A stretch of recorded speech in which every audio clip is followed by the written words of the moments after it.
ಬಾರಿ ಬಾರಿಗೂ ನನ್ನ ಜನ್ಮ ವೃತ್ತಾಂತವನ್ನು ಕೇಳಿ ಓಂಕರಿಸಿದೆಯಲ್ಲವೇ?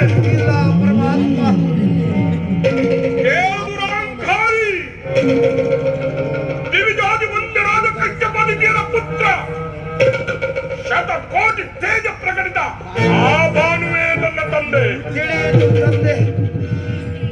ಈ ದಾರುಣಿಯೋಳ್ ಪೆಂದೋಟಿಪುರವನಲ್ವ ಮಯವಿಷ್ಟು ಕರ್ಮ ಶಾಂತವದಿಯವರ ಸುಕುಮಾರಿ ಸಾಮ್ಯಾದೇವಿಯೇ ನನ್ನ ಮಹಾಮಾತೆ.